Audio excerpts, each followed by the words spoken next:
Oke, saya akan share screen ini. Cuman ini cuma 1 jam sampai jam 8 9 saya ada lagi. eh Recording in progress. oke. Jam 8 ke 9 ada lagi webinar lagi, jadi mungkin agak nggak bisa. Oke, sekarang ini makhluk ini kenapa jadi menarik banget? Karena ini memungkinkan kita jadi dukun pada dasarnya sih. Oke, kita contoh ya, contoh. Kenapa data science penting? Paling gampang sih yang sering saya pakai adalah masuk aja ke toko online. Misalnya Bukalapak atau eh, Topet atau apalah ya. Silahkan masuk ke Bukalapak. Ini saya ngambil contoh Bukalapak. Oh ya, minta maaf nih, di sebelah kanan bawah mungkin ada kotak hitam. Itu saya monitoring chatting supaya kalau Anda mau nanya apa segala macam bisa nanya di chattingan. Oke. Nah, misalnya kita masuk Bukalapak atau Tokopedia atau Shopee atau apalah segala macam. Silahkan lihat ke bagian bawahnya. Oke, biasanya ada rekomendasi buat kamu. Nah, ini kelihatan nih. Yang direkomend buat saya kelihatan elektronik semua ya. Elektronik semua. Banyaknya elektronik ya. Pokoknya alat-alat laki-laki lah. Pertanyaannya, silahkan dijawab di chattingan lah. Pertanyaannya adalah ini, ini kan bentuknya iklan ya. Kalau Anda masuk ke toko-toko online, pertanyaannya, iklan setiap orang sama atau beda? Silahkan terus di chatting dulu. Beda. Oke, semua udah tahu beda ya. Oke, kita lihat lagi yang lain. Jadi semua tahu itu beda. Sekarang kita lihat lagi yang lain ya. Jadi ini sebetulnya ilmunya buat kayak ginian sih sebenarnya. Oke, kita masuk lagi yang lain. Ya, susah banget sih. Oke, masuk lagi YouTube lah. Kita masuk ke YouTube lah. YouTube. YouTube ya. Pertanyaannya. Pertanyaan di YouTube ini ya. Video yang dikasih lihat oleh YouTube ke kita untuk setiap orang sama atau beda? Silahkan terus di chatting lagi. Beda lagi, semua tahu beda. Jadi ini beda ya, beda tiap orang. Kita masuk lagi, gampang lah. Masuk ke Facebook. Sama sih jawabannya sih sebenarnya. Facebook ya. Di Facebook kalau kita masuk, login. Ini gue udah login nih. Ini kalau kita lihat ada ini kan, nih ada iklan. Ini kelihatan iklannya saya elektronik lagi. Coba lihat lagi iklannya. Belum kelihatan lagi. Mana iklan ada di bawah. Tapi kalau Anda pasti tahu lah ya. Pasti beda lagi semua. Pertanyaannya, simple pertanyaannya. Jadi pertanyaan, kita udah tahu semua beda ya. Mau di toko online, di media sosial, semua orang beda-beda. Tiap orang dapatnya beda dengan orang yang lain. Walaupun mungkin adik kakak, mungkin satu keluarga, beda semua pertanyaannya. Yang toko online dulu ya, yang toko online lah. Kenapa iklan di toko online bisa beda? Dari mana dia bedain? Silakan terus di chatting. Kenapa bisa beda? Karena recommendation system. Oke. Silakan terus di chatting. History, oke. Aktivitas pencarian, oke. Berdasarkan recent ya riwayat pencarian rata-rata pencarian ya. Oke.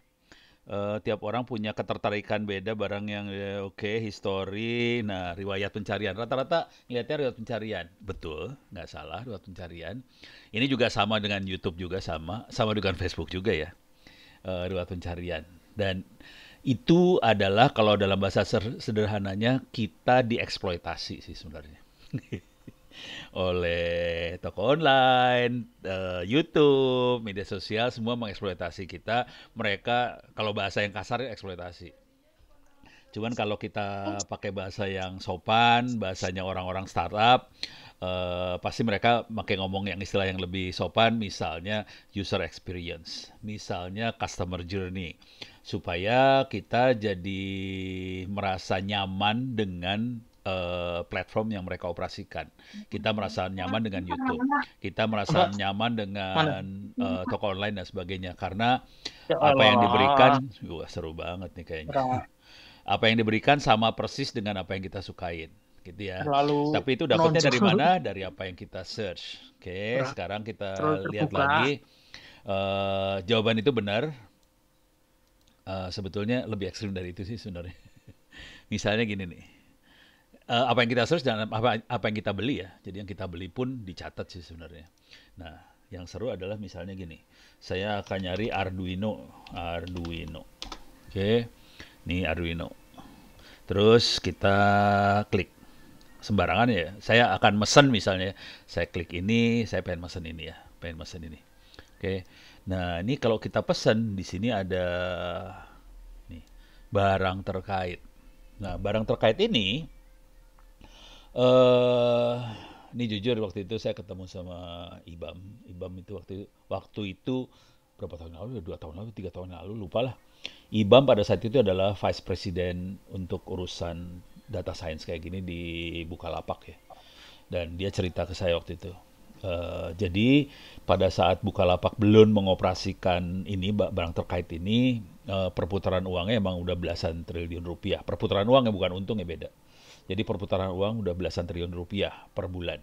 Setelah ditambah ini, dia muterin duitnya lebih gede lagi. Ada berapa ratus M lagi tambahan perputaran duitnya. Jadi ini jelas banget fungsinya.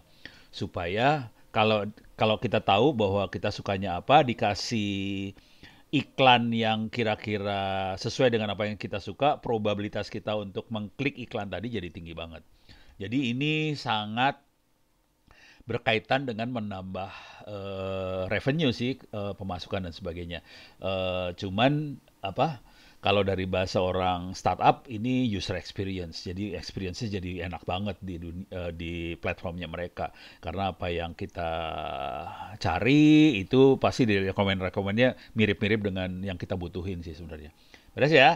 Dan itu adalah kunci utama data science. Intinya mereka melakukan profiling, klasifikasi dari si user ini siapa, sukanya apa dan sebagainya. Kemudian dia kasih forecasting atau asosiasi bahwa oke, barang ini sesuai sama kamu juga, silahkan dipakai atau diklik dan sebagainya. Beres ya? Dan ini juga terjadi di eh, pemerintah sih sebenarnya. Ini saya posting lah, saya masuk ke download ya. Ya, oke, ini dia. Oke, saya akan download, download. Saya akan kirimin ini papernya, bentar. Ini papernya waktu itu saya kasih ke teman-teman saya upload ya. Saya send file, bisa nggak send file sih? To everyone. Send file. Oke, masuk ke download. Saya akan send berapa file sih? Ini akan saya kirim. PDF nggak mau dia. Wadah. Oke. Gak mau ya pakai kata kayak gituan. Coba. Sekarang saya akan kirim lagi. Ini dia. Oke. Terus saya akan kirim lagi. Nggak kekirim yang tadi. Itu paper buat apa? World Economic Forum sih. Saya akan kirim paper saya di jurnal lah. Nanti saya ceritain jurnalnya. Oke, saya akan masuk. Ini paper jurnal ya, sudah dipublish, sudah diterima oleh jurnal, sudah publish sih di jurnalnya. Jadi nggak ada masalah juga. PHITTS Research Compare. Ini jurnal nih. Mana dia? Ini dia. 25. Oke. Oke. Jadi ceritanya ini paper yang IT and COVID-19 ini dipresentasikan ke BPS, Badan Pengawas Keuangan. Kebetulan BPS pengen supaya mereka bisa melakukan evaluasi tentang program pemerintah dari anggaran. Jadi selama ini kan kita berpikir BPKP ya, sama BPS itu cuma mengaudit kwitansi ya. Mereka pengen paling nggak BPK ini, Badan Pengawas Keuangan ini pengen mengaudit bukan hanya kwitansi tapi juga program yang dilakukan pemerintah. Dan selain audit juga mereka juga pengen juga bisa melakukan perdukunan ke depan tuh apa sih yang perlu dilakukan oleh pemerintah dari data yang selama ini ada. Oke, ini saya kasih lihat langsung, saya poinnya aja ya. poin ini doang yang pengen saya lihat sebenarnya. Jadi si ini waktu itu pertemuannya yang datang banyaknya bekas mantan-mantan menteri sih. Saya aja yang rakyat Indonesia biasa, saya doang. Cuman menteri itu rata-rata kan backgroundnya ekonomi ya. Saya orang teknologi jadi ngomongnya lain banget. Jadi kira-kira cara berpikirnya kira-kira gini. Si BPK maupun menteri presiden segala macam mereka semua butuh yang sama dengan startup sih sama aja. Mereka pengen supaya program yang dibuat oleh pemerintah sesuai dengan keinginan atau kebutuhan rakyat. Dan ini juga sampai sekarang makin kental banget. Kalau pimpinan tidak berhasil menyesuaikan programnya dengan kebutuhan rakyat, mereka bakal didepak untuk selanjutnya tuh. Makanya yang dilakukan adalah gini, apa yang dari data yang ada dari masyarakat, publik segala macam, kita perlu masang sensor. Sensornya kalau BPK kan dia lebih ke audit keuangan dan sebagainya. Kalau di startup bisa dari web dan sebagainya, terus dikumpulin semua di database bentuknya big data, kemudian pakai machine learning, deep learning AI, dianalisa oleh data science, data analytics, kemudian mereka melakukan dua hal, forecasting sama prediction. Forecasting prediction ini bisa dikasihkan ke presiden, menteri, direktur, manajer, leader, dan sebagainya, CEO, CIO, dan sebagainya. Kemudian kita bisa melakukan tuning dari program yang kita buat supaya sesuai dengan kebutuhan masyarakat atau customer. Itu namanya customer journey, user experience lah, apa segala macam. Jadi kira-kira siklusnya kayak gini. Dan ini jadi penting banget, kemampuan kita melakukan machine learning itu penting banget karena itu yang jadi kunci utama keberhasilan si pemimpin itu. Gitu ya, beres ya, kebayang udah. Jadi siklusnya kayak gini. Nah, saya kasih lihat lagi urusan kemampuan ini kan ada prediction forecast. Itu dukun ya, melihat ke depan. Gimana caranya bisa melihat ke depan gitu. Kalau tadi klasifikasi masih gampang ya. Oh, Ono sukanya Arduino, dikasih iklan yang sesuai dengan yang Ono suka. Itu masih gampang, itu namanya klasifikasi atau profiling lah. Oke. Tapi gimana cara ngelihat ke depan? Nah, paling gampang buat ngelihat ke depan itu pakai ini. Google Map. Saya akan masuk Google Maps. Oke. Mudah-mudahan Anda nggak sakit. Jadi kalau Anda udah tahu ini semua, sebetulnya agak sakit hati sih sebenarnya. Jadi tahu bahwa sebetulnya kayak presiden kan sering ngomong soal digital ekonomi lah, industri 4.0 segala macam. Sebetulnya itu semua, di balik itu semua adalah teknologi mata-mata sih sebenarnya. Bagaimana mereka melakukan mata-mata surveillance. Apa yang kita lakukan supaya mereka bisa melakukan profiling dan mereka bisa melakukan prediksi. Jadi di balik itu semua mata-mata banget. Jadi kalau mereka bilang digital ekonomi, sebenarnya kadang-kadang saya suka melesetin, sebenarnya bukan digital ekonomi sih, ekonomi mata-mata. Karena mereka harus melakukan mata-mata, kalau enggak hasilnya salah. Oke, sekarang kita lihat ini ya, proses mata-mata. Dan proses mata-mata itu keren-keren sih kalau tahu. Kalau enggak ini dulu lah, kita masuk yang lebih yang kadang-kadang kita nggak kepikir. Oke, proses mata-matanya ya. Coba jangan masuk Facebook, masuk Flight Radar. Flight Radar 24. Anda bisa download ini aplikasinya, ada di apa sih namanya? Di Play Store. Dan di Flight Radar ini kita bisa lihat pesawat terbang yang sedang terbang di atas Indonesia ada di mana aja. Ini Indonesia, kita bisa lihat, dan pesawat terbangnya ada di atas Indonesia. Oke, sekarang pertanyaannya. Dan ini nggak bohong sama sekali, ini bener banget. Kalau saya klik pesawat ini nih, Garuda Gia 325 nih, Garuda. Ini kelihatan, ini kok jadi kayak gini iklannya. Dari Surabaya ke Cengkareng akan mendarat 7.43. Padahal jadwalnya 8.15 dan ini bener banget sih, nggak bohong. Oke. Tadi kebetulan saya barusan jemput anak saya dari Labuan Bajo. Dan jadwal pada cepat semua sekarang. Keren. Bagus. Oke. Pertanyaannya, coba jelaskan, tulis di chatting bagaimana caranya Flight Radar tahu bahwa pesawatnya ada di situ. Dari mana dia tahu pesawatnya ada di situ? Ada yang tahu nggak? Ini mata-mata nih sebenarnya. Kok Flight Radar tahu pesawat ini, dan ini pesawat seluruh dunia ya? Silakan tulis di chatting.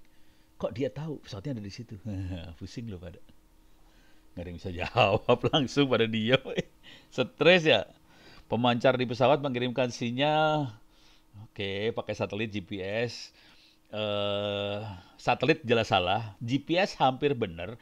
Pertanyaannya gimana caranya GPS pesawat bisa lapor ke Flight Radar? Jadi yang satelit salah, kagak pakai satelit ini, asli nggak pakai satelit. Ya, oke. Yang GPS hampir benar tapi tetap salah. Oke, menara pengawas salah banget. Jadi kalau menara pengawas itu bahasa tekniknya apa? Air Traffic Controller ya, ATC. Prediksi dari waktu keberangkatan salah. Dia nggak prediksi. Ini betul-betul mata-mata banget. Pakai GPS yang ada di HP, Pak. Salah lo, gila lo. Taruh di HP. Ntar HP dalam pesawat kan harus dimatiin. Udah jelas kagak bisa dia lapor. Nah, lo gimana? Salah, salah semua. Nah, ini tekniknya seru nih kalau mau tahu teknologinya. Jadi di dalam pesawat tuh ada ini sih. Sekarang sudah diwajibkan semua pesawat menjalankan ADS-B. ADS-B adalah teknologi yang harus dipasang di semua pesawat. Ini singkatannya dari Automatic Dependence Surveillance Broadcast. Artinya dalam pesawat dipasangin pemancar yang khusus, frekuensinya ini nih 1090 sama 978. Kita di Indonesia makanya yang 1090 MHz, dan ini dia mancarkan posisi pesawatnya ada di mana. Gitu ya. Jadi ADS-B ditaruh sengaja di dalam pesawat supaya ground bawah tidak perlu pakai ATC, kita tahu pesawatnya ada di mana. Beres ya? Nah, yang seru ini frekuensinya kan 1090. Oke, ada yang bisa nebak nggak? Coba ditulis di chatting. Kira-kira alat buat nerima pancaran pesawat di 1090 MHz harganya berapa? Coba tulis di chatting. Kalau ada yang tahu, bisa nebak nggak harga alatnya berapa? Iseng aja ini mah, bisa nebak nggak kira harga alatnya berapa? 100.000 bener. Harganya salah sih sebenarnya, 200 ribuan. Barangnya ada di Bukalapak. Nih gue kasih tahu. Parah. Kalau udah tahu mah ketawa-ketawa. Gila. Jadi kalau kita pakai surveillance, kita melakukan surveillance, ini namanya RTL SDR. Jadi ini barangnya RTL SDR harganya sekitar 200 ribuan, bukan 100 ribu tuh kan. Oke, 200 ribuan, 180 ribu lah. Kalau kabelnya sih 60 ribu, tapi harganya 180 ribu rupiah dan dijual bebas di Bukalapak. Tapi alat ini bukan buat dengerin pesawat sebetulnya. Jadi alat ini untuk nonton televisi digital di komputer kita. Nah, yang seru dari alat ini adalah dia bisa menerima pancaran sinyal dari 50 MHz sampai 2000 MHz. Tadi kalau kita perhatikan, pesawat terbang akan mancar di 1090 MHz. Konsekuensinya masuk dalam wilayah frekuensi yang bisa didengerin sama si RTL SDR ini. Yang kita perlukan adalah ngerubah softwarenya aja.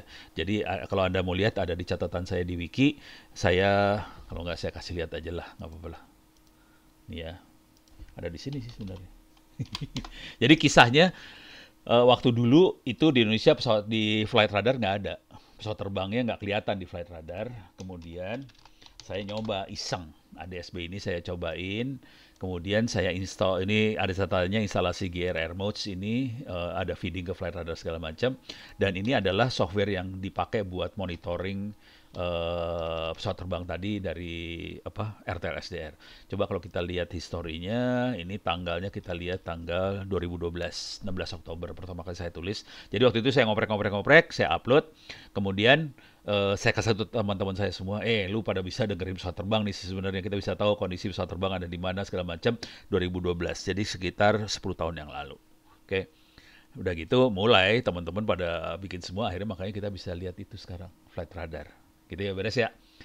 Software-nya free semua. Dah. Jadi kunci dari ini semua, ini berlaku bukan hanya di Bukalapak, toko online, YouTube dan sebagainya. Ini juga berlaku, teknik yang sama juga berlaku di dunia elektronik lah, mobil, otomotif, semua bidang berlaku. Jadi yang namanya data science tidak hanya berupa klik, berupa file Excel atau apa, bisa segala macam, bisa audio, video, gerakan, robot, apa segala macam sama aja. Jadi prinsipnya sama caranya. Oke. Sekarang kita lihat ke ini ya. Biar lebih seru lagi, kita lihat ini udah beres. Susah banget sih. Ya. Oke. Ini udah beres. Ini udah beres. Ini udah beres. Beres. Oke. Ini udah tutup aja biar enteng. Soalnya saya akan menjalankan program buat ini. Oke, sekarang saya masuk ke Google Map. Oke, semua tahu Google Map. Coba kita lihat traffic sini. Di Google Map kita bisa lihat traffic banget. Dan coba lihat, zoom out, zoom out, zoom out. Oke. Kita semua yang biasa, saya yakinlah sebagian besar dari kita udah sering pakai Google Map, dan kita tahu kalau yang warna hijau tuh jalannya lancar, yang warna merah itu jalannya macet. Karena ini hari Minggu, ya macetnya sedikit aja. Hampir semua tol kita lancar banget, hampir nggak ada masalah. Oke. Eh, Pertanyaannya, bagaimana Google tahu bahwa jalannya macet sama jalannya lancar dan sebagainya? Dari mana taunya? Saya yakin pada bisa jawab kalau yang ini sih. GPS HP, benar. Jadi si, bisa jadi dari sinyal BTS, bisa dari GPS, dan itu HP kita lapor ke Google. Mudah-mudahan Anda tidak sakit hati, Anda tidak kecewa bahwa Anda dimata-matai Google ya. Oke, kita kasih lihat sejauh mana Google memata-matai kita. Saya klik ini, menu yang sebelah kiri, di sini ada Your Timeline. Oke. Dan jadi prosesnya semua sama ya, mata-mata. Oke. Dan itu yang dipakai untuk klasifikasi, dan nanti di Google Map saya akan ngasih lihat proses yang namanya forecasting. Oke.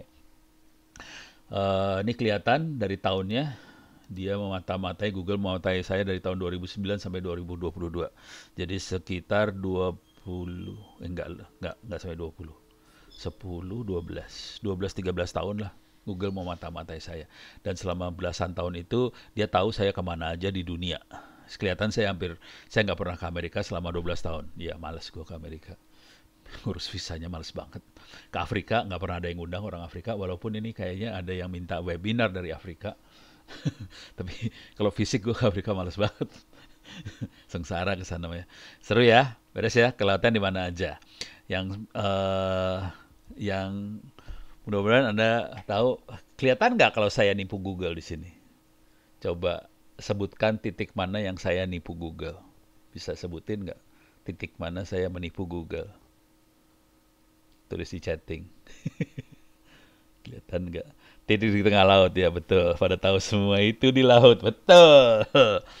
Jadi ini adalah teknik hacking dari data science. Teknik hacking data science adalah kita ngasih data yang salah. Jadi Google-nya ditipu, bisa. Jadi gampang banget sih nipu Google. Kita kasih aja posisi HP kita yang ngaco. Kita bisa bikin aplikasi. Dan ini kejadiannya saya iseng banget, saya bikin aplikasi, terus saya tipuin aja posisi saya di mana gitu. Udah ternyata ketipu beneran. Gue pikir kagak, ketipu, beres ya. Dan ini kalau kita mengurusak data science gampang banget sih. Ya kita kasih data yang salah, dia bingung. Nah ini tapi saya klik aja nih biar kelihatan bagaimana Google memata-matai kitanya parah banget. Nih tanggal 2 Februari saya kemana aja kelihatan. Tanggal yang ini kemana aja kelihatan. Tanggal yang ini kemana aja kelihatan. Jadi kelihatan semua sih. Beres ya. Jadi kita dimonitor banget dan dicatat. Ya, mudah-mudahan tidak terlalu dieksploitasi. Yang seru adalah waktu saya menjelaskan ini di Mabes TNI, aparat.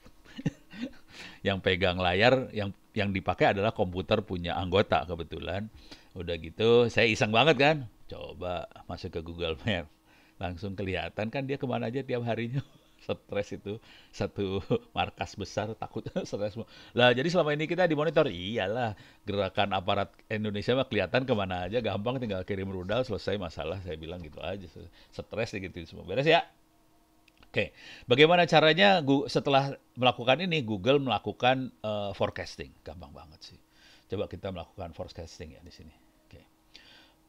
Kita forecasting perjalanan dari Tangerang, paling gampang lah Tangerang Jakarta lah. Oke, dari Tangerang ke Jakarta ya. Oke, direction. Dari Tangerang dibalik, jangan dari Jakarta ke Tangerang. Soalnya Tangerang Jakarta polanya lebih gampang dilihat ke Jakarta. Wah, nih. Oke, Tangerang ke Jakarta. Nih, sorry. Nih. Oke. Tapi ini hari Minggu, jadi tidak terlalu menarik kalau hari Minggu. Oke, karena hari Minggu tidak terlalu menarik. Coba kita lihat, rubah ke depart at pagi-pagi ya. Ini kan jam 7.20 malam. Saya rubah ke pagi-pagi. Jam 2, jam 1. Ini tadi pagi ya. Jam 11, jam 10, jam 9, jam 8, 7.30, 7.20. Oke. Ini tadi pagi. Karena ini hari Minggu lancar. Oke. Oke. Sekarang kita lihat kemampuan Google untuk melakukan forecast. Kalau ini mah bukan dukun ya, karena ini udah kejadian, jadi kita cuma ngelihat historinya aja. Oke. Coba ini kan hari Sunday, hari Minggu. Saya rubah ke tanggal 28 hari Senin. Jadi besok pagi jam 7.20 ya. Kita coba lihat. Oke. Pindah lagi dia. Beda ya. Beda ya. Tolong lihat macetnya. Beda. Hari Senin macetnya dari ujung sampai ujung nih Senin. Karena semua orang kerja pagi-pagi hari Senin. Coba kita lihat hari Selasa. Hari Tuesday. 7.20 pagi juga. Tolong lihat macetnya lagi. Beda kan? Macetnya lain loh. Hati-hati. Di waktu yang sama macetnya beda. Belum kejadian. Ini namanya dukun. Karena belum kejadian dia bisa lihat. Ini forecasting, prediction. Oke. Tanggal 2 hari Rebo. Macetnya lain lagi. Tanggal 3 hari Kamis. Macetnya hampir sama Rebo, agak beda dikit aja. Coba lihat lagi hari Jumat. Oke. Macetnya kayak gini juga di jam 7.20. Hari Sabtu langsung lancar. It's pindah lagi ke atas lagi, lancar. Hari Sabtu, hari Minggu lancar lagi. Tapi ini minggu depan, jadi ternyata lancar banget minggu depan. Jadi Sabtu Minggu lancar. Oke. Kenapa dia bisa melakukan forecasting seperti ini? Karena dia pada dasarnya kan merata-rata ya. Tiap hari Senin, minggu pertama bulan Maret, apa yang terjadi gitu-gitu ya. Dari rata-rata selama ini dia bisa tahu. Beres ya? Jadi ini tekniknya adalah dia meramal apa yang terjadi dari histori yang ada selama ini. Oke. Teknik yang sama tadi paper udah saya kirim ya. Anda bisa masukin keywordnya Ono Jiteki. Jiteki. Nah, gitu. Jiteki itu jurnal ilmiah teknik elektro komputer informatika. Ini jurnal, ini ada Ono nulis, saya klik di sini, kita bisa download itu filenya dari jurnalnya, tapi tadi saya udah kirim filenya ke chat. Jadi Anda nggak usah download. Ini kita saya search aja ya. Nah ini dia. Ini dia. Comparing Machine Learning and Human Judge in Satu Indonesia Award. Cuman ini saya nulis sendirian aja. Ini saya lagi iseng banget waktu itu. Saya iseng aja, saya tulis aja. Sementara orang lain nulisnya bergerombol gitu. Ini 1, 2, 3, 4 orang. Ini 3 orang. Ini 1, 2, 3, 4, 5, 6, 4. Ya kayak gitulah. Ono sendirian aja nulis. Iseng. Oke. Sekarang saya kasih lihat di sini. Papernya ada di nih. Oke, saya bacain, saya liatin di sini aja ya.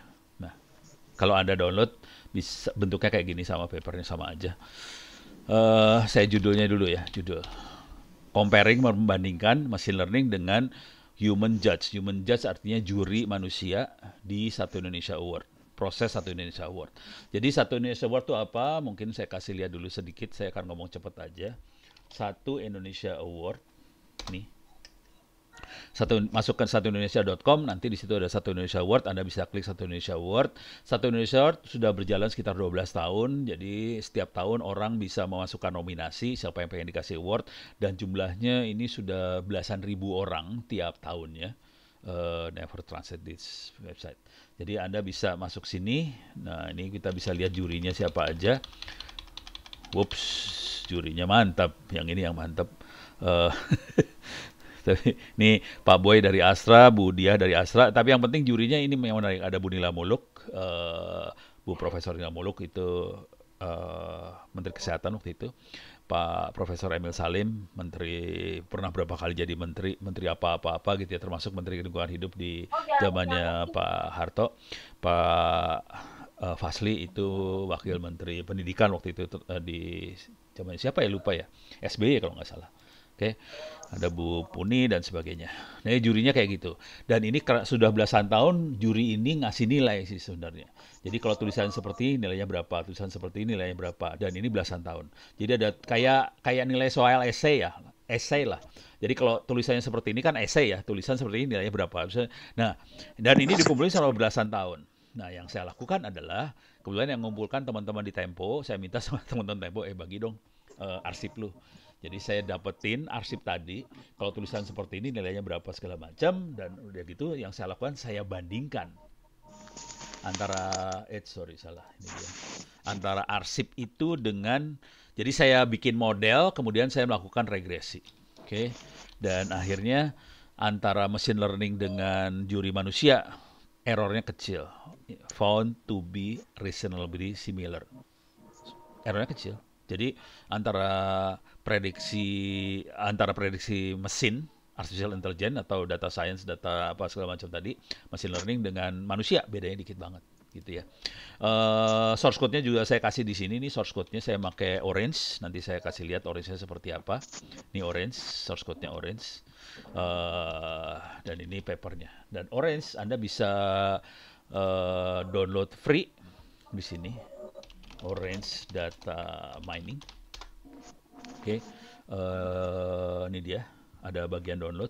Jadi ada orangedatamining.com, klik download. Di situ ada yang untuk Windows, macOS, Linux. Saya kebetulan makanya Linux. Kalau nggak mau pusing kepala, saya juga udah bikinin mesin virtualnya, bisa jalankan di VirtualBox, bisa di-download gratis dari LMS Ono Center /pustaka. Satu lagi pustaka. Salah ketik kan. Pustaka. Oke. Ini ada data engineering, di sini ada file OVA, lumayan gede sekitar 12 GB. Mesinnya yang ini nih sebenarnya. Kalau udah ini bisa di-download dan bisa dijalankan nih. Kalau udah dijalankan bentuknya kayak gini sih. Yang udah dijalankan ya, bentuknya kayak gini.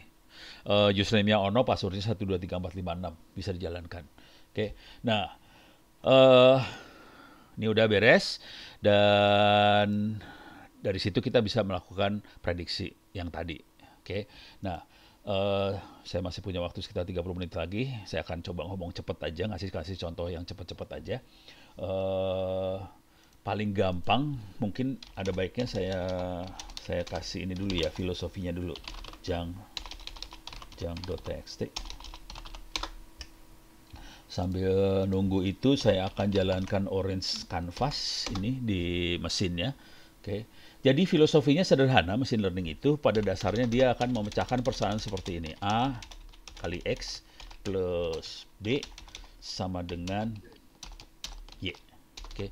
Persoalan ini yang di solve sama machine learning. Cuman X dan Y itu bisa, kalau kita di SMA itu X dan Y-nya biasanya angka ya.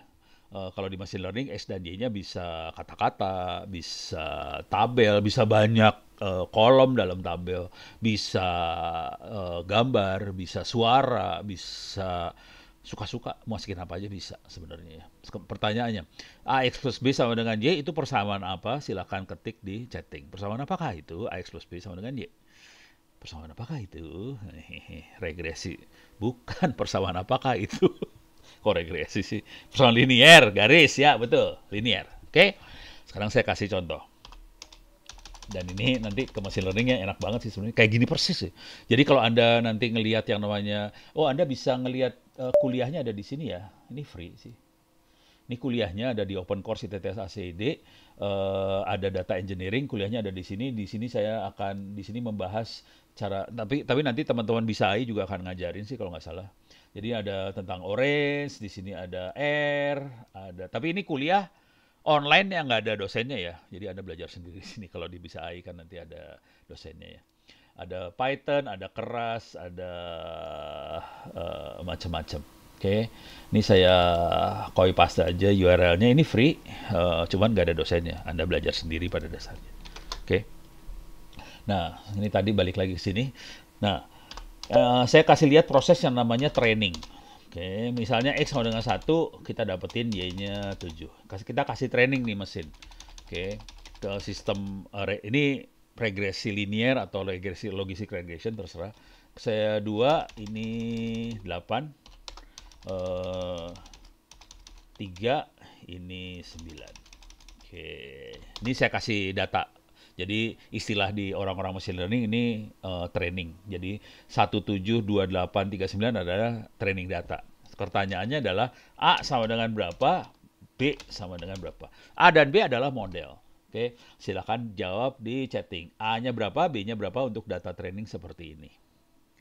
Silakan jawab di chatting. A berapa, B berapa. Lu pasti jarang ngikutin webinar yang dikasih pertanyaan sama yang ngasih ceramah. Coba A-nya berapa, B berapa? Silakan jawab, nggak ada yang bisa jawab. Lu parah, lu matematika pada. Ini gampang banget sih. Silakan tulis. A-nya berapa, B-nya berapa. A1, B7, salah. A1, B6 yang benar. Ya, betul ya?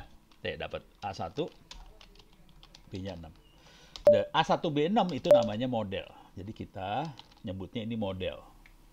Jadi ada training, kemudian dari training kita dapetin model. Setelah kita dapat model, kita bisa melakukan prediksi atau forecasting tadi ya. Perdukunan bisa kita lakukan. Misal, saya masukin X sama dengan 10, Y-nya berapa? Silahkan tulis di chatting. Y-nya berapa? X sama dengan 10. Gampang. Kalau udah dapat model mah gampang. Udah 16. Jago langsung. Oke, kalau 20, gampang lagi. Y-nya berapa? 26. Langsung jawabnya gampang. Oke. Jadi ini adalah training model dapat dan kita bisa melakukan forecasting atau prediction atau tadi saya kan profiling apa segala macam kayak gini sebenarnya. Prosesnya cuma kayak gini doang sih. Nah, sekarang saya akan kasih yang dalam bentuk tulisan.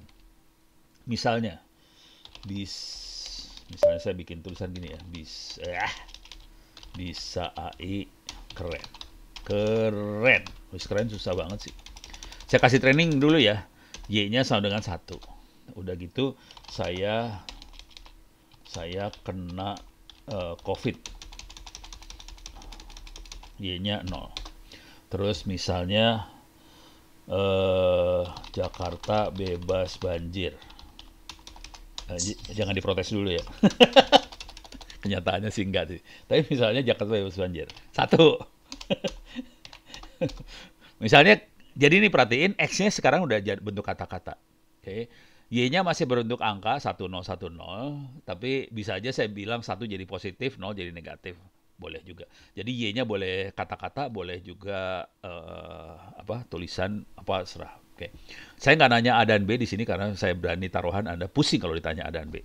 Pertanyaannya jadi gini misalnya, saya punya tulisan kayak gini. Banyak yang meninggal di Ukraina. Oke, pertanyaannya, Y-nya berapa? 0. Jago semua langsung. Padahal saya nggak nanya A dan B loh. Anda bisa jawab semua ya. Hebat kan? Dan ini adalah machine learning. Jadi machine learning seperti ini. Jadi yang perlu kita pahami di machine learning hanya bisa jalan kalau kita punya data training yang baik supaya kita bisa presisi. Beres ya? Kalau enggak, kita nggak bisa melakukan prediksi klasifikasi secara presisi. Oke, sekarang saya akan masuk ke sini. Saya masukin passwordnya lagi 123456. Anda bisa download tadi yang 12 GB. Kalau Anda jalankan akan keluar seperti ini. Welcome to Orange. Di sini ada example. Oke. Ini source code nih. Ini source code-nya. Source code-nya kayak gini. Oke. Ini source code-nya. Ini source code-nya bentuknya gambar. Saya kasih ini saya cancel aja ya. Dah. Nih kayak gini. Kalau Anda nginstall Orange apa adanya, Anda biasanya cuma dapat data visualize, model, average, sampai sini aja, unsupervised. Yang bawahnya ini nggak ada. Image Analytics, ini semuanya adanya di sini option, add-ons. Jadi masukin add-ons, nanti kita bisa tambahin Image Analytics dan sebagainya. Sekarang supaya gampang, saya akan masukin ke Image Analytics langsung ya. Supaya visual banget gambar yang kita lihat. Jadi saya akan import, ini programming banget ya. Saya akan import gambar. Jadi di sini ada folder domestic animal, ada 20 animal tuh apa sih namanya? Animal tuh binatang, gambar binatang. Saya coba lihat gambarnya seperti apa. Ini gambarnya kayak gini. Oke. Ini gambarnya nih. Ada ayam, ada bebek, ada apa segala macam. Tugas kita adalah melakukan klasifikasi. Ini keluarga ayam-ayaman. Kakinya 2, ada sayapnya, ada bulunya, ada paruhnya. Ini keluarga yang kakinya 4. Kaki 4 tuh ada yang sapi, ada kalau kita lihat kaki 4 juga macam-macam ya. Ada yang ramping kayak kuda segala macam, ada yang kecil, ada yang lucu, ada yang gendut. Nah, ini kan kita bukan klasifikasi semua. Dan ini teknik ini dipakai untuk mengidentifikasi COVID lah, segala macam kan COVID segala macam dilihatnya pakai mikroskop. Udah gitu kita pengen milah antara COVID sama sel sama apa. Jadi kita punya foto-foto-foto, udah gitu kita mau klasifikasi. Oke, ini COVID, ini bukan, ini apa segala macam. Oke. Oke, caranya gimana? Nah, ini perhatiin data ini parah loh kalau kita lihat. Kalau kita lihat datanya, isi datanya parah banget sih sebenarnya.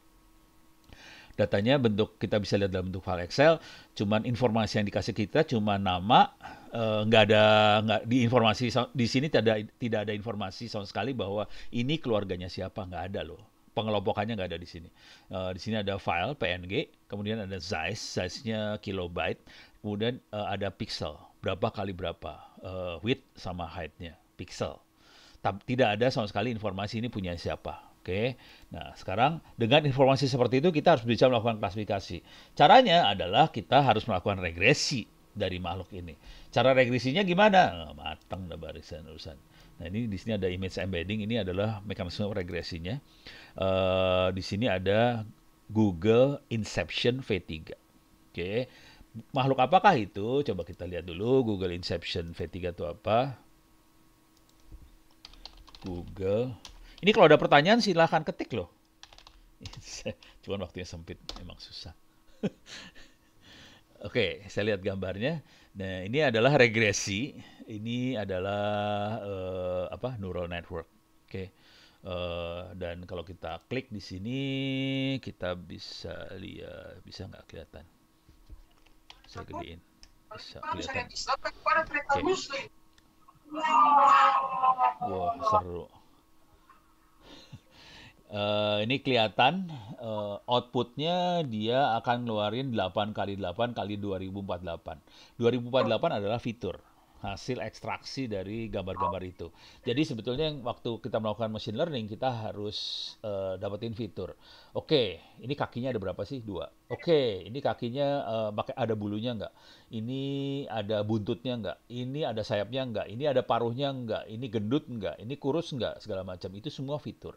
Jadi si Google Inception dia akan ngeluarin fitur-fitur tadi. Oke. Cuman ya itu tolong dibayangkan itu sebagai fitur, tapi nanti kalau kita lihat bukan fitur yang seperti kita bayangkan, kaki ada berapa gitu, bukan sih. Tapi dia akan ngitung fitur. Oke. Nah, sekarang saya akan masukin Google Inception-nya. Ini saya kirim ke Google. Cara ngirimnya cuma gini aja nih. Ini programnya cuma gini aja. Kirim ke Google, dari Google dikirim balik sampai dapat. Wish, dia ngirim. Lama nih. Ngirimnya lama juga nih. Udah 26% dikirim, terus dia balikin lagi dari internet ke dia. Nanti kita lihat tabel datanya seperti apa yang sudah dikirim tadi ya. Nah, ini berarti ini tabel data akan kita, ini rada lemot nih, lagi ngirim nih. Parah, 70%. Oke, 80%, 90%, 94%. Mudah-mudahan beres nih. Ini ada tanda seru kenapa ya? Ini mencurigakan banget. Dan ini saya nggak bisa klik nih. Oh, dia lagi ngirim balik dari Google ke sini. Ini baru dikirim ke sana ya. Nanti Google harus kirim balik ke dia. Kenapa internet gue lemot kayak gini ya? Parah banget nih. Parah nih. Kenapa nih? Waduh. Parah nih. Ada masalah di jaringan nih.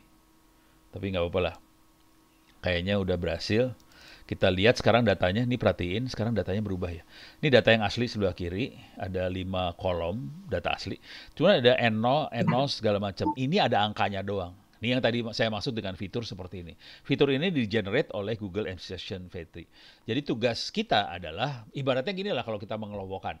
Oke, yang kakinya 4 jadi satu kelompok. Yang kakinya 2 satu kelompok. Yang ada sayapnya satu kelompok. Jadi sebetulnya yang kita lakukan adalah kita mengelompokkan berdasarkan angka dari fitur tadi. Kalau kakinya 4 berarti satu kelompok. Kayak ini nih. Nih ya, N0 nih. Ini 9,3, 9,8, 9,1. Ini kan deket-deketan. 7 agak jauh. 15 ini kayaknya deket-deketan juga lagi nih ya. Ini ada deket-deketan lagi. Jadi yang deket-deket dikelompokin. Tapi nanti ini ada 2000-an fitur. Dan kita melakukan optimasi dari 2000 fitur tadi, 2048 fitur tadi supaya berkelompok jadi satu. Oke. Nah, sekarang kita lihat ini, jadi bentuk datanya udah berubah sama sekali karena kita kirim ke Google dan kita dapetin fiturnya. Supaya kita bisa menghitung, ini kategorinya adalah unsupervised learning. Oke, caranya kita menghitung distance dari fitur tadi. Oke, tinggal kita kirim ini ke distance. Oke, jadi kita bisa ngitung distance-nya. Nah, sekarang kita melakukan clustering, pengelompokan. Ini ada hierarchical clustering, itu pengelompokan. Kita kiriman ke sini. It's nggak nempel. Ya, oke, kirim. Supaya hidupnya enak, saya pengen lihat gambar juga. Oke. Supaya di-select di sini nanti kelihatan gambarnya ya. Ini gambarnya kosong karena belum ada yang di-select. Belum ada yang dipilih. Sekarang ini masukin lagi. Nah, ini dia. Kelompoknya coba. Wah, Bapak lewat. Oke, ini kelompoknya. Coba kita select ya. Misalnya duck. Duck sama turkey. Nih, satu kelompok nih. Mirip ya, duck sama turkey. Coba kita lihat yang ini. Rooster, hen. Mirip. Coba kita lihat yang ini. Mirip. Coba lihat yang ini. 3 sekaligus. Mirip. Coba lihat segini. Mirip lagi. Coba lihat kelompok yang ini. Oh, sorry. Ini kelihatan kakinya 4 semua. Oke. Coba kita lihat yang ini. Kelihatan burung-burungan semua. Coba kita lihat yang ini. Nah ini salah nih satu. Goose harusnya masuk sama duck ya. Entah kenapa jadi dikira sama dengan rabbit sama cat. Ini ngaco banget nih satu. Ini contoh kalau ada yang salah. Tapi ini bisa kita rubah sih. Nah, pengelompokannya jadi berubah nih. Average berubah pengelompokannya. Jadi pengelompokannya bisa dirubah tergantung algoritma mana yang mau kita ambil ya. Kalau yang ini, nah ini contohnya kaki 4. Coba kita lihat yang ini. Nah, ini yang lucu-lucu, ini salah. Bisa gitu sih, ini rada bener. Coba kita lihat yang ini. Nah, ini satu salah. Yang lain lumayan bener. Oke. Ini tetap salah Gus, parah. Jadi tergantung yang ininya lah kita mau pakai yang mana. Jadi kita mainnya seperti itu. Beres ya? Udah kebayang ya? Oke. Jadi seperti itu yang namanya pengelompokan. Oke, sekarang saya punya waktu sekitar 10-an menit lagi. Ini saya buang semuanya. Jadi programmingnya kayak gini aja. Remove all. Nah, di sini si Orange itu punya, kalau Anda main-main kayak ginian, sarannya sih cari dataset ya. Contohnya Kaggle, apa segala macam, itu tempat dataset yang bisa kita ambil. Dataset paling sederhana bentuknya Excel sih. Si Orange punya dataset yang bisa kita pakai buat main. Ada datasetnya macam-macam. Di sini ada breast cancer lah, apa segala macam. Yang paling menarik buat saya, yang lucu banget, yang asik banget dipakai main, itu Titanic sih. Coba sorry. Ini online itu juga seru nih sebenarnya. Titanic, mana ini dia Titanic. Oke, Titanic. Titanic adalah data tentang orang yang tenggelam waktu, tahu semua pasti ya kapal Titanic, pasti tahu lah. Pasti udah nonton film Titanic yang lagunya Legend itu. Nah, datanya cuma seperti ini. Nama, alamat, tanggal lahir, segala macam dibuang. Isinya cuma survive tuh yes artinya hidup, kalau no mati. Terus statusnya dia apa? Penumpang kelas 1 atau kelas 2, kelas 3, kelas 1, 2, 3 atau kru. Terus umurnya apa? Adult atau anak-anak, terus jenis kelaminnya apa, laki atau perempuan. Jadi cuma ini datanya. Gitu ya. Dan kita bisa lihat ada 2.201 orang di Titanic dan ada datanya mati, hidup dan sebagainya. Pertanyaannya, Pertanyaannya, saya pengen tahu aja, Anda bisa nebak nggak? Sebelum kita mulai analisa. Anda bisa nebak nggak? Wah, saya punya waktu cuma 5 menitan lagi. Anda bisa nebak nggak? Malaikat pencabut nyawa, waktu dia nyabut nyawa, pertama kali dia ngelihat apa? Status, umur, atau jenis kelamin? Mana yang akan dilihat pertama kali? Status, umur, atau jenis kelamin? Malaikat pencabut nyawa pada sebuah kapal pesiar besar namanya Titanic tenggelam. Mana yang dilihat duluan? Status, umur, atau ini? Iya. Umur, iya, sangat manusiawi sekali. Jadi kita berpikir kalau Kapal tenggelam yang dilihat umur. Kalau lu masih udah tua, lu mati aja. Kalau masih muda, oh boleh hidup. Amal, kagak ada di sini amal, maka kagak ada. Hanya status, gak ada amal di sini. Oke, beres ya. Ada yang namanya status. Oke, sekarang kita lihat beneran. Jadi dataset ini akan kita modeling, masuk ke model. Ini karena waktunya sempit, saya langsung ambil modelnya. Saya pakai model random forest langsung. Oke. Ini for random forest. Oke. Jadi cuma data di modeling, udah gitu saya langsung visualisasi. Saya visualisasi pakai tree viewer. Cuma gini doang programnya, parah banget. Ini doang programnya. Coba kita lihat ya. Nggak bisa random forest, nggak bisa, sorry, nggak bisa. Harus pakai tree.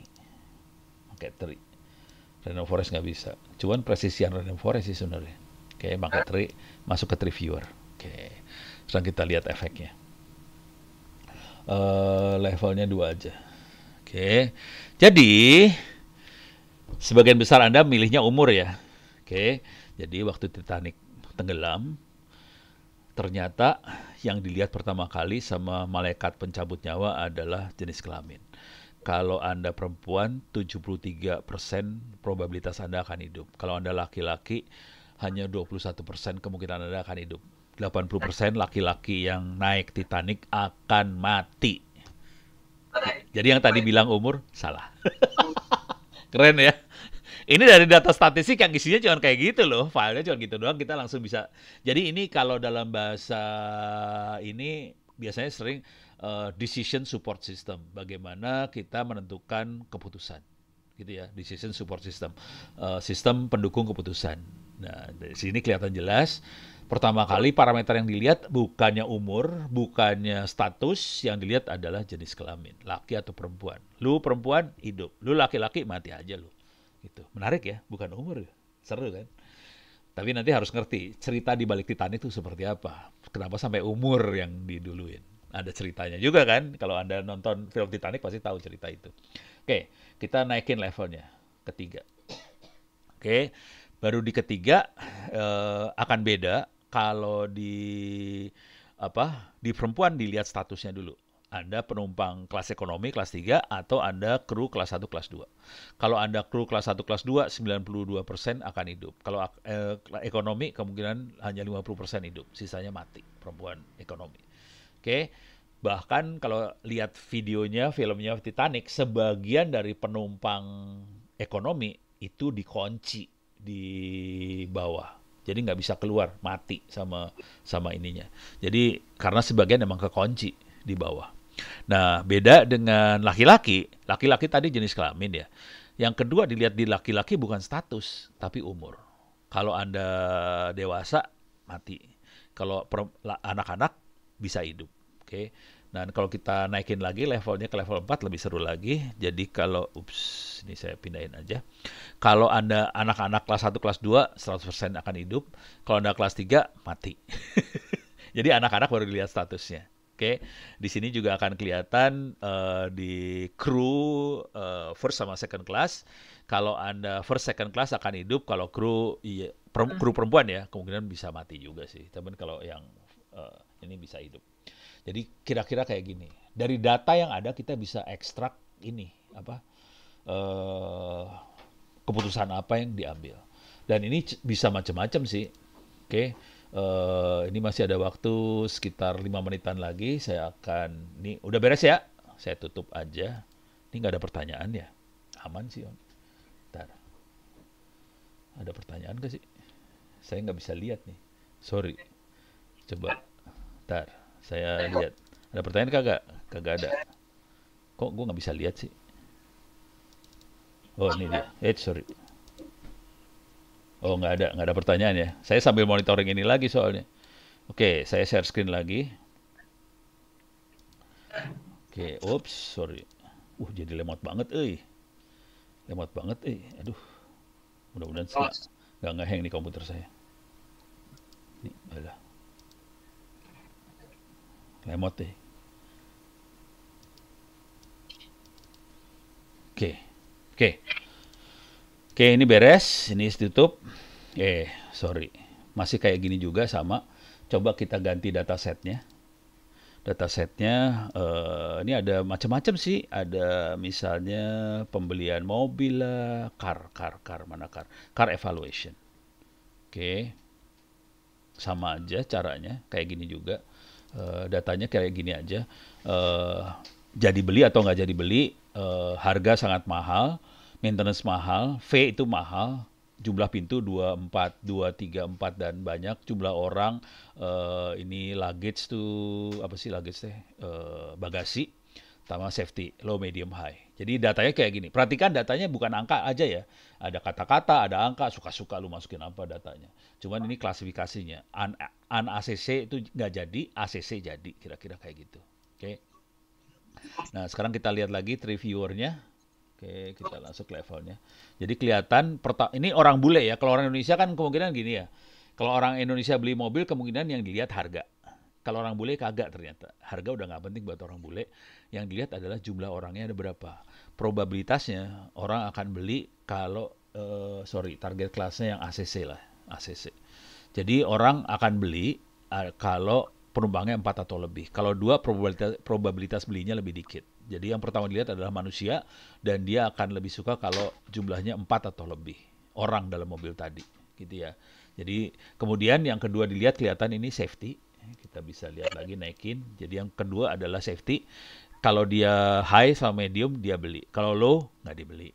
Jadi orang, kemudian safety, kemudian mulai harga dilihat. Baru harga. Very high sama low, setengah-setengah, kemudian dilihat lagi maintenance. Jadi gitu. Jadi ini kita bisa ngelihat cara orang ngambil keputusan. Dari data yang masuk loh. Oke. Udah kelihatan cara ngambil keputusannya kira-kira kayak gini. Oke, jadi ini bagaimana sebuah data science jadi menarik untuk presiden, menteri, segala macam. Bentuknya kayak gini sih sebenarnya dibutuhin. Jadi presiden tahu, oke, orang tuh butuhnya apa sih dari sini. Tapi harus disuplai sama data training yang banyak gitu ya. Oke, sekarang saya akan rubah lagi datasetnya. Datasetnya misalnya online store, kalau nggak salah ada online store di sini. Coba online, ini dia online retail, soal online retail. Oke. Nah, ini datanya agak beda banget nih datanya. Datanya kayak gini sih, invoice, tanggal berapa, country-nya berapa, yang dibeli apa. Ini ada toko online yang dibeli kayak gini ya. Ada T-Light holder, ada mark, ada segala macam. Ini kan biasa ya. Jadi si ini beli apa aja, si ini beli apa aja, dan itu ada di dalam database si online store. Di sini ada 914 pembelian. Oke, ada 47 fitur. Oke. Tapi yang banyak yang apa 92%, 92,6% nggak ada nilainya sih. Jadi karena nilainya cuma di sini, yang lain nggak ada nilainya gitu. Ini satu nggak ada nilainya gitu ya. Jadi kayak gini. Nah ini remove dulu. Sorry. Remove. Oke. Eh, Oke. Nah ini yang saya lakukan adalah saya transpose dulu matriksnya. Mana transpose? Mana transpose? Ini dia. Transpose matriks dari data itu. Saya transpose. Oke, sekarang kita bisa lihat. Saya remove, saya lihat sekarang. Datanya berubah loh. Nah, ini sekarang jadi barang dibeli oleh siapa. Oke, barang dibeli oleh siapa. Kemudian yang saya lakukan adalah saya akan melakukan unsupervised learning. Oke, saya hitung distance. Dan akhirnya saya akan melakukan klasifikasi. Maaf ini Ono ngomongnya cepat banget supaya waktunya udah hampir jam 8 nih. Nah ini kita bisa lihat pengelompokannya nih. Nih. Atau lihat single. Watch terlalu ini. Jangan-jangan. Watch terlalu ini. Nah ini agak lumayan pengelompokannya, rada kelihatan. Ini kelihatan nih satu kelompok. Jadi kalau orang beli notebook ada bowl, ini akan dibeli juga. Kalau ada orang yang ini akan beli yang kayak ginian. Kalau ada orang beli yang seperti ini, dia akan beli yang seperti apa. Jadi dengan cara itu kita bisa mengelompokkan barang. Tadi kalau Anda perhatiin, saya waktu klik Bukalapak, saya beli Arduino, udah gitu Bukalapak ngasih ini ya, ngasih saran. Orang akan mesen barang ini nih. Jadi caranya kayak gini sih sebenarnya. Dengan cara itu probabilitas untuk membelinya jadi tinggi ini. Perbedaan Orange sama Rapid Miner kayaknya nggak beda-beda jauh banget, tapi jujur dulu saya nggak pernah pakai Rapid Miner. Saya pakai Orange soalnya Orange-nya free sih. Untuk ngebohongin Google terkait posisi kita tadi pakai apa, saya makainya pakai App Inventor sih. Silakan udah jam 8 ya, habis saya harus pindah kelas. Tadi saya pakai App Inventor, nulisnya gini lah, App Inventor. Oke, bisa ini bahasa pemrograman paling blow on di dunia lah. Mudah-mudahan bisa bermanfaat. Semoga sukses di trainingnya ke depan. Oke, saya leave dulu. Soalnya saya harus masuk ke kelas 1 lagi. Terima kasih. Assalamualaikum warahmatullahi wabarakatuh. Saya leave dulu.